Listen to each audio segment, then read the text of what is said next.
Demand analysis, one of the important topic of microeconomics. What is demand in economics?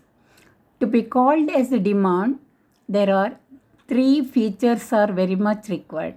Desire to have the commodity, willingness to pay for the commodity, and capacity to pay for the commodity. A person is having desire to have the commodity, but he does not have the capacity to pay for the commodity. This cannot be called as a demand. Or in another case, the person is having desire to have the commodity, but he also have capacity to pay for it, but he is not willing to pay for the commodity, or he does not want to spend for the commodity. So then also this cannot be called as a demand. So these three features are very much required: desire to have the commodity, willingness to pay for the commodity, and capacity to pay for the commodity. Then only we can call this as a demand. So in economics, demand for a commodity is backed by desire, willingness to pay along with the capacity to pay. Determinants of demand means what are the factors are responsible for changes in the demand or the existence of the demand. 1. Income. Higher the income, more will be the demand. Lesser the income, less will be the demand.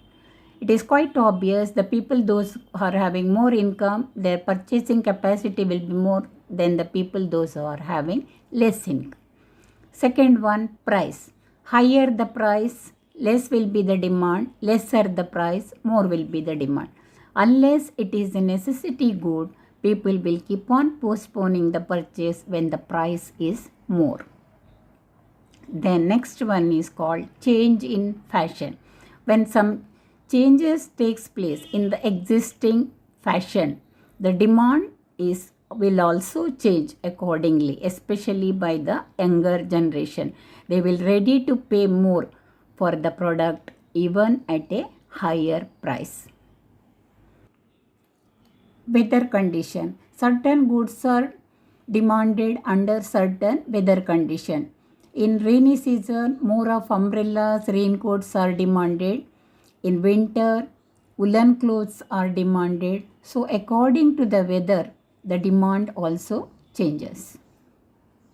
Fifth point, price of substitutes. Substitute goods are those goods that one good can be replaced by the other. For example, coffee and tea. When the prices of tea increases, people can switch over to coffee. Or when the prices of coffee increases, people can switch over to the tea. Then complementary goods are those goods one good cannot be used without the help of other. For example, car cannot be run without the help of petrol. So both substitute goods and complementary goods determines the demand. Then next one, money in circulation. Higher the money in circulation, more will be the demand. Lesser the money in circulation, less will be the demand. Next one, future expectation. If there is any expectation for the future, it will influence in the present demand. If there is expectation that future price will go up, people will hoard more. They will purchase more at present. If there is expectation that future price may fall, even at a lower price, people may not buy. So future expectation plays considerable role in the determination of demand. Then taxation policy. When government introduce some additional taxes or abolishes some of the existing taxes, it will affect on the demand for the good. So it is one of the important determinant of the demand. Then advertisement. More the advertisement, more will be the demand, because people will come to know the existence of that product. So it will push the demand curve up. Then the last one, population. Higher the population, more will be the demand. Lesser the population, less will be the demand. So that is why we have seen We are very much attracted by the foreign countries because we are the wider market for their product. Types of demand: complementary or joint demand. When demand for one commodity leads to demand for another commodity. We will take example of fan and electricity. Fan cannot be used without the electricity. So demand for goods which are jointly used are called joint demand or complementary demand. Then the second one is called composite demand. Here the commodity is one, the uses are many. For example, electricity. Electricity can be used for domestic purpose, it can be used for industrial purpose, it can be used for agricultural purpose. So this type of demand where the commodity is one, the uses are many, that type of demand is called composite demand. Next one is competitive demand. The demand for close substitute. One good can be used in the place of other. For example, coffee and tea. When the prices of one commodity increases, the demand for other commodity increases. So this type of demand is called competitive demand. We can take example of Thumbs Up and Pepsi. When the price of Pepsi increases, the demand for Thumbs Up can rise, provided the price of Thumbs Up remains same. So this type of demand is called competitive demand. Next one, derived demand. This is also called as indirect demand. When there is demand for one commodity, it gives rise to the demand for other commodity. We can take example of the demand for factors of production is the derived demand, because when there is demand for the product, entrepreneur will demand factors of production to manufacture that good. So that type of demand is called derived demand. Then the next one is called direct demand. It will satisfy the consumer demand directly. We can go to the market and buy the product and we can satisfy our demand. So this type of demand is called direct demand. For example, demand for consumer goods, electronics and all.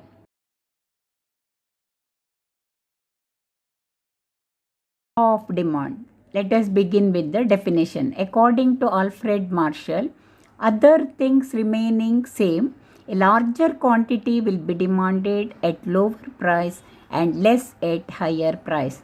When price is more, less will be demanded. Where price is less, more will be demanded. There is inverse relationship between price and the quantity demanded. So here price is the independent variable, demand is the dependent variable. Demand for X is the function of price of X. See, we have already seen there are so many factors which decides the demand. They are called determinants of demand. Income of the person, price of the substitute, government taxes, weather conditions, fashions, technological progress, future expectation, advertisement, population, and n number of factors. So Alfred Marshall assumes here in the law of demand, demand is decided by only price of that product. So other factors remaining same, it remains constant. So on that basis, this law of demand is based on. Assumption of law of demand. So this is also called as ceteris paribus. Only under this condition, this law of demand is applicable. There should not be any change in the income of the person. If there is change in the income of the person, people may demand more even at a higher prices. Second one, no change in the taste and preferences. If these taste and preferences changes, people may buy more even at a higher price. No change in the taxation policy. Government changes the taxation policy, then the demand for the commodity may varies. So there should be no change in the taxation policy. Then no expectation in the future price.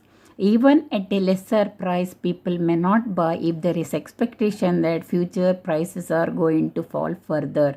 So there should not be any expectation for the future price. Then no change in the price of substitute. Substitute goods are those goods one good can be exchanged in the place of other. So the prices of these goods should remain same. Then no change in the quantity of money in circulation. If more money is pumped in the economy, there is more demand even at a higher price. So it is assumed that no change in the quantity of money in circulation.